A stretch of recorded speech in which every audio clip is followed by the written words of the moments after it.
Hello दोस्तों, आज हम रिव्यू करेंगे सोनी लिव पे आई एक new web series the whistle blower का, जिसके ट्रेलर को देखकर मैं इस सीरीज़ को देखने के लिए बहुत एक्साइटेड थी। ये वेब सीरीज़ 16 दिसंबर को रिलीज़ हुई। इस वेब सीरीज़ के डायरेक्टर हैं मनोज पिल्लई और राइटर हैं अजय मोंगा।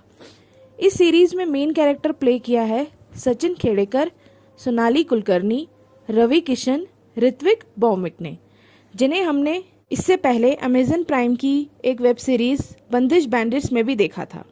ये एक क्राइम ड्रामा जॉनर की वेब सीरीज़ है।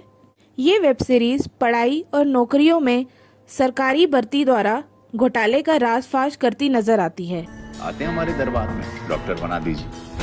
डेफिनेटली बनाएंगे, वैसे रहो जाओ। आमिर खान तो आए 70 mm के पर्दे पर, बोल के चले गए फॉलो योर पैशन, और चल पड़ी चूतियों की फौज। एक सेकंड, एक ऑर्डर में चलते हैं। Leaking papers, proxy, engine book. ये वेब सीरीज देश के सबसे बड़े घोटाले व्यापम घोटाले पे बेस्ड है। अगर आप इस घोटाले के बारे में और जानना या समझना चाहते हैं तो आप ये वेब सीरीज जरूर देखें। द विसल ब्लोअर का फोकस इस पर है कि कैसे ये घोटाला हुआ, इसमें शामिल लोग किस तरह काम करते थे, सरकारी परीक्षाओं के मीडियम से मेडिकल, पुलिस या टीचर, अन्य भर्तियों में जहां लाखों आम युवा उम्मीदवार होते हैं, वहां कैसे हजारों नालायक लोगों की जगह दूसरों ने परीक्षाएं दी और चुने गए। इस वेब सीरीज के फर्स्ट एपिसोड में ही दिखाया जा रहा है कि रिलायबल हॉस्पिटल और मेडिकल कॉलेज के जो डीन हैं डॉक्टर अश्विन भदौरिया, उनकी मौत हो जाती है। घर के आंगन में उनकी लाश जली मिलती है। ये मर्डर है या सुसाइड है? डॉक्टर अश्विन का बेटा संकेत, जिसका कैरेक्टर ऋत्विक भौमिक ने निभाया है, वो जानना चाहता है। परीक्षा मंडल। ऋत्विक भौमिक ने संकेत का कैरेक्टर बहुत अच्छे से प्ले किया है।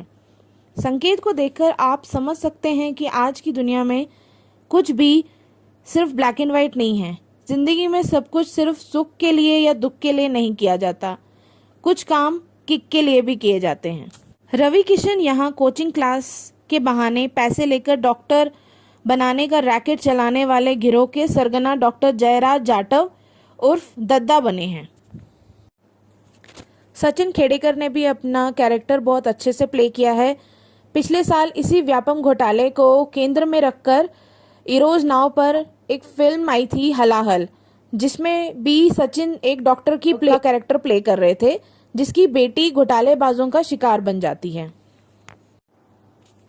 सोनाली कुलकर्णी और जाकिर हुसैन समेत अन्य कलाकारों ने भी अपने अपने पार्ट्स अच्छे से प्ले किए हैं। ओवरऑल ये सीरीज़ है तो अच्छी, बट मुझे काफ़ी लंबी लगी। मुझे लगता है 9 एपिसोड्स के बजाय 5-6 एपिसोड्स में ये सीरीज़ को ख़त्म कर देना चाहिए था। और इस सीरीज़ में जो लव एंगल डाला है वो भी मुझे यूजलेस लगा। लास्ट में मैं ये कहूँगी, द विसल ब्लोअर में आपको पेपर लीक से जुड़े ट्रिक्स एंड मैकेनिज्म्स की अच्छी खासी जानकारी मिल जाएगी। डायरेक्टर मनोज पिल्लई के शो को रिसर्च के लिए पूरा क्रेडिट मिलता है। मेरी तरफ से इस शो को 3 स्टार।